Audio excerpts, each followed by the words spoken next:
Wakati nga bannayuganda bali mu kwesoga ebiseera ebya Easter oba ebiseera eby'amazuukira ga Yesu Kristu, wabula nga wakayita ewikisi ntono nnyo nnyini ddala ng'abatembeeyi abasinga kye bajje bagobwe mu kibuga Kampala, si Kampala wokka wabula n'ebitundu ebirala eby'enjawulo, era ng'ennaku ekyabali ku mitima n'amazuukira tebamanyi ngeri gye bagenda kubanga bagacacyanca oba oggajaganya. Omuterega Ssaabasajja Kabaka Ronald Muwenda Mutebi owookubiri olunaku olwaleero avuddeyo n'asiima okuweereza obubaka eri Obuganda, wabula obubaka buno nga abutuulizza ddala ku myoyo gy'abo abali mu kunyigirizibwa olw'embeera egenda mu maaso mu ggwanga, wabula ate era mukadde ke kamu obubaka n'abuweereza ku sayidi y'abo abali mu kunyigiriza bano abali mu kunyigirizibwa, n'abagamba nti woobwaye ebyo bye mukola byandibanga si birungi n'akamu n'akeddagala.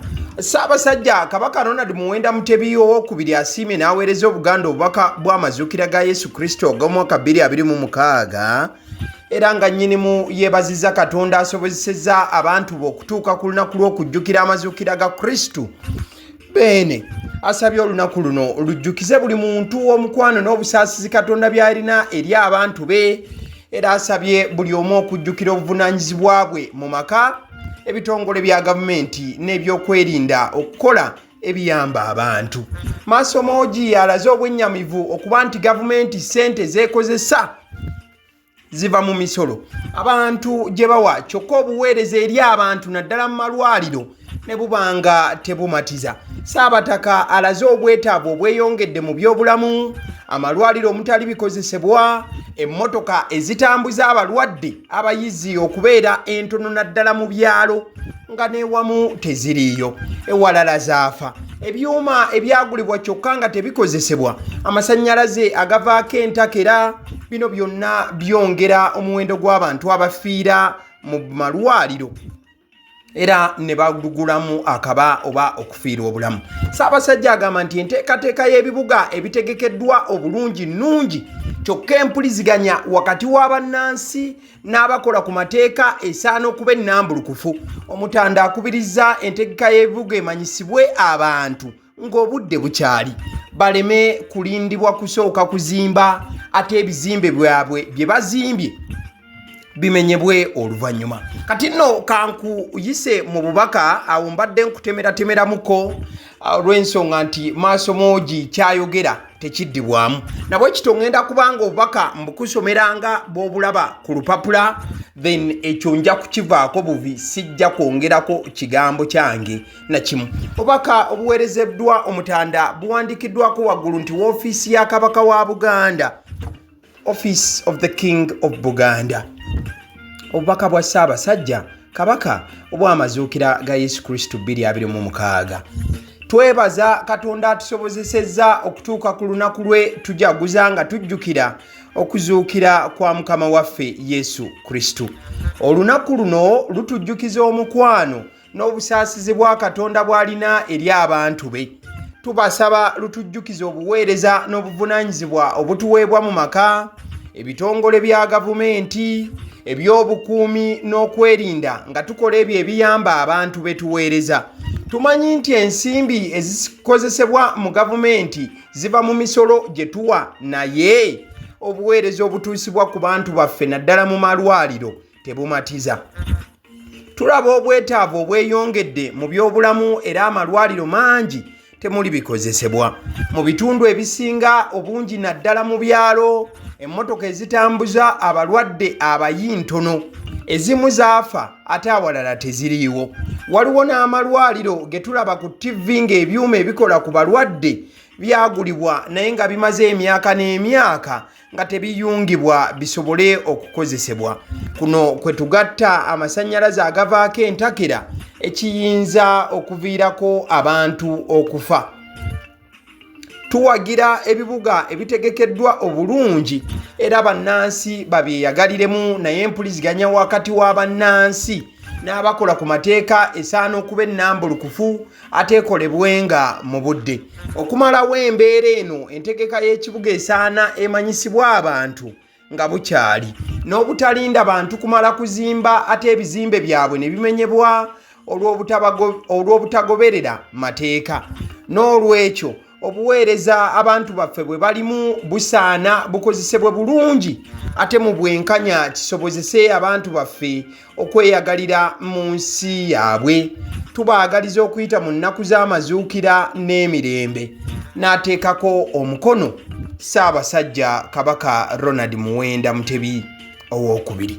Wakati ng'obubaka buno Ssaabasajja abuweereza ebitongole bya Buganda eby'enjawulo binokoddeyo ne sekunokolayo akantu kano nga bw'okalaba ku vidiyo eno ne byongera okukasitulamu oba okukawa essiira okuva mu bubaka bwa Ssaabasajja. Kagambye bwe kati with the headed paper of Buganda Kingdom. Tumanyi nti ensimbi ezikozesebwa mu gavumenti ziva mu misolo gye tuwa naye obuweereza obutuusibwa ku bantu baffe naddala mu malwaliro tebumatiza. Tulaba obwetaavu bweyongedde mu byobulamu era amalwaliro mangi temuli bikozesebwa. Mu bitundu ebisinga obungi naddala mu byalo emmotoka ezitambuza abalwadde abayi ntono, ezimu zaafa ate awalala teziriiwo. Waliwo n'amalwaliro ge tulaba ku TV ng'ebyuma ebikola ku balwadde byagulibwa naye nga bimaze emyaka n'emyaka nga tebiyungibwanga bisobole okukozesebwa. Kuno kwe tugatta amasannyalaze agavaako entakera ekiyinza okuviirako abantu okufa.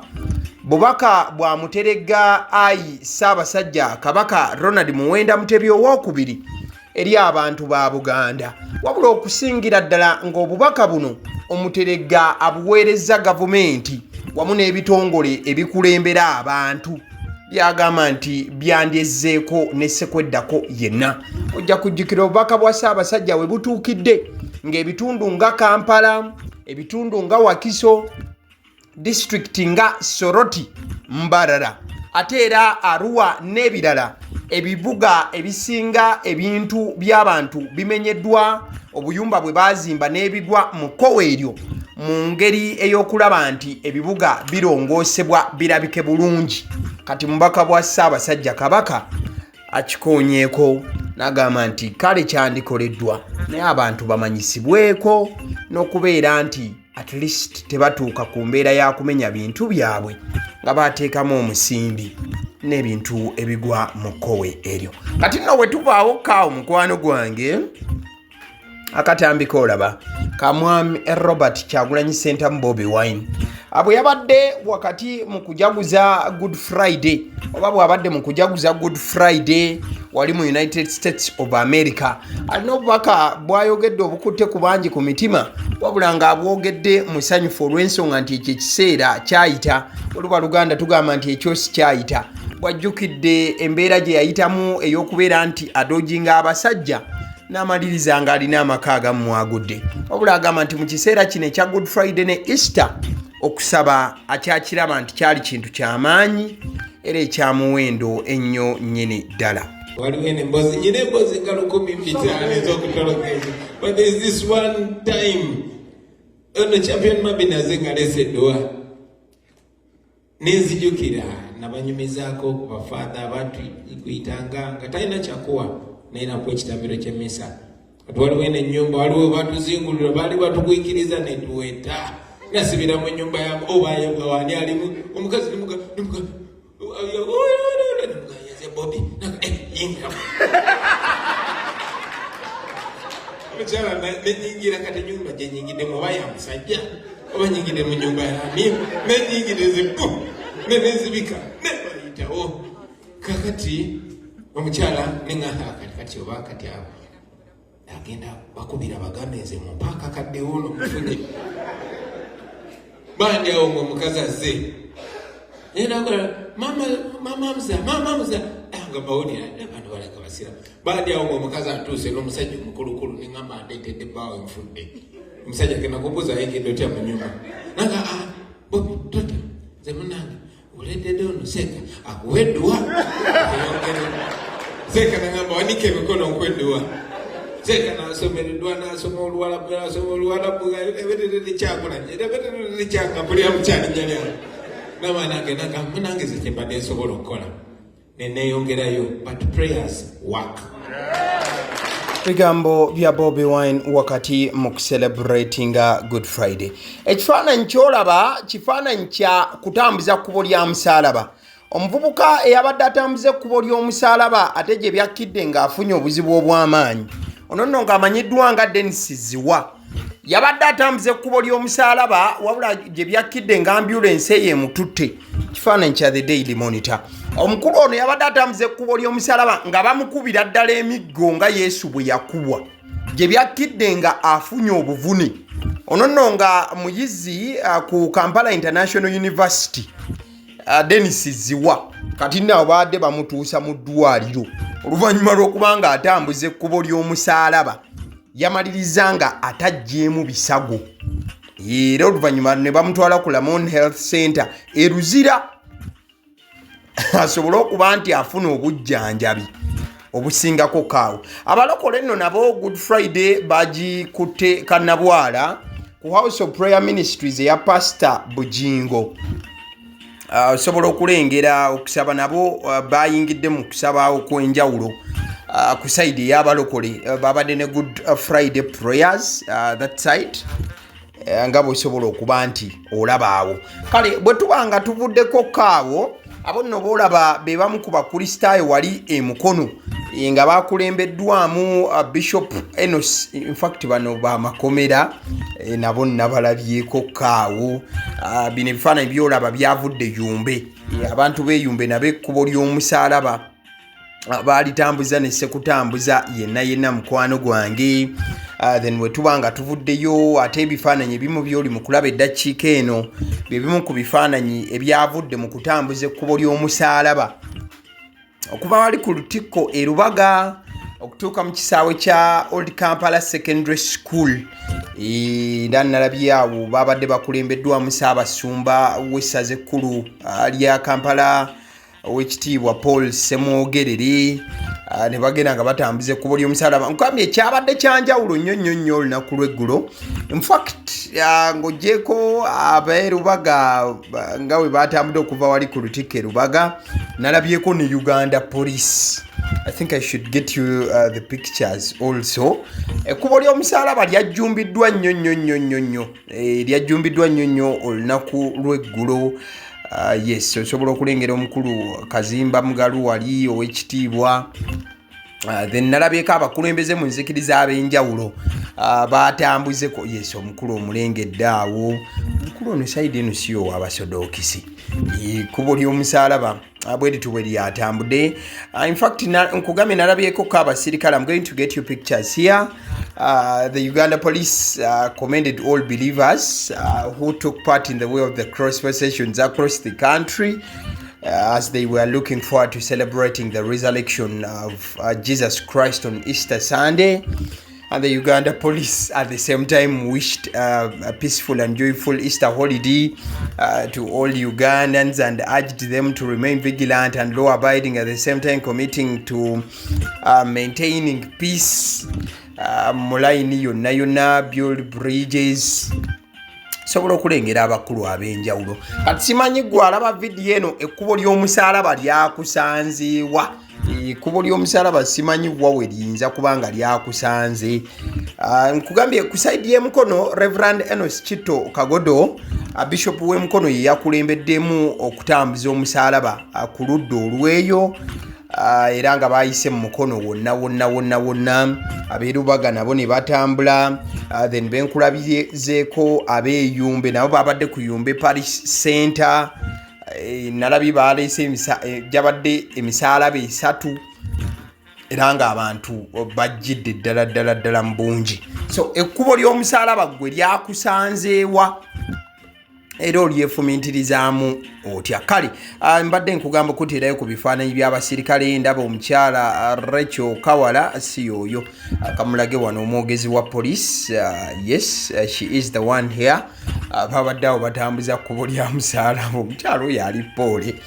wabula nga ate mwogezi wa polisi mu Kampala osobola okuba nga omulengera awo n'abasirikale abalala aba traffic n'abantu ba bulijjo.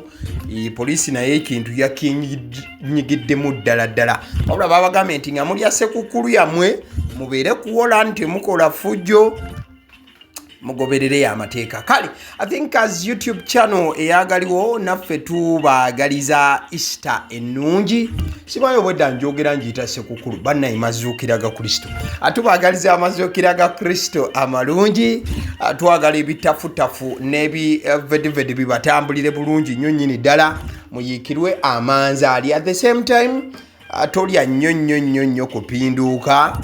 Batukkirizibwa okulya n'ovuga wabula togeza n'onywa n'ovuga okujjako ng'onywedde butunda oba juice. Seba abasirikale ekintu baakenyigiddemu nnyo nnyini ddala obalengedde. Obalengedde. So that is it. So tubaagaliza bannange sekukulu Easter ennungi. Yoyo Reverend Enos Kitto Kagodo wali gwenzijeko. Mukadde kamu nga tumaliriza oluvannyuma lw'enjego eyabadde ku ssomero lya Gaba. Bannayuganda bangi abatandise okuba nga bakoowoola bannayuganda bannaabwe baveeyo basabire eggwanga. In fact nalabyeko artwork ne yafulumiziddwa bagamba nti pray for Uganda. Father, comfort the grieving families, raise up the intercessors, let every altar be revived, let every watchman arise, no more bloodshed, no more innocent lives cut short, no more silence in the spirit, intercessors arise. Ale nzikiriza nkutegeze ku bannaffe aba Honeybites bagamba nti bo omulimu gwe bakola gwa kukolera byakulya eby'abaana abadda ku masomero. Bwe tugamba abaana abadda ku masomero saabo bokka abadda ku masomero wabula n'ababeera ewaka balina package ey'ebyokulya eby'abaana mu line efaananako bwetyo. Gwe bakubire bukubizo bagambe njagala package y'ebyokulya by'abaana abali ku masomero oba abaana abalya ebyokulya. Balina ebyokulya yogera ku daddies, yogera ku binyeebwa, amawogola, yogera ku bagiya, yogera ku cupcakes, yogera ku donuts. Osobola okubafuna ku 0709 787508 ate era mukadde ke kamu bw'oba oyagala ku pizza size yonna era namba y'emu ate era mukadde ke kamu bakola ne cake eza buli mukolo babayita aba Honeybites. Njagala n'okutegeeza ku bannaffe aba Alson Painters UG bano basiizi ba langi era nga balina obukugu mu kusiiga langi era bamanyi ne langi ki egenda ku kizimbe kyo era mu ruumu ki. Tebasobola kuddira langi yandigenze mu kisenge ate ne bagisiiga mu ddiiro ey'omu dining ne bagisiiga mu kinaabiro nedda. Alson Painters UG omulimu gw'okusiiga langi bagukugukira ddala. Basiiga ebizimbe okuviira ddala ku ruumu emu paka ku makalina gwe bakubira ebukubizo bagambe nti Alson Painters UG namaliriza okuzimba ekizimbe kyange. In fact ne bw'oba olina ekizimbe nga kikadde nga olaba langi yakyo efaanana si bulungi, Alson Painters UG bazze kugonjoola nsonga eno. Bakubire ku 0705 1936 be bannaffe aba Alson Painters UG.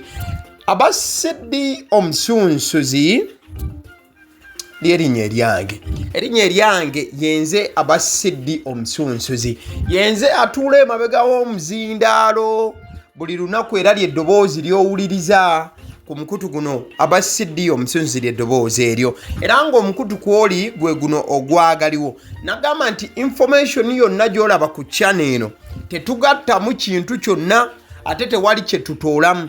Information nga bw'eba eyingiddewo ffe bwe tugikwata ne tugikuwa. Kati gwe omulabi n'osalawo ki eky'okukozesa information eyo. Kati ky'ogenda okukola mukwano gwange bw'oba omaliriza okulaba vidiyo eno, likinga, commentinga ki ky'olowooza, mukadde ke kamu subscribinga bw'oba nga omukutu guno oli mupya. Ate era mukadde ke kamu sharingira mikwano gyo girabe vidiyo eno ate ne videos endala ku mukutu guno. Agaliwo YouTube channel mwebale kutulaba.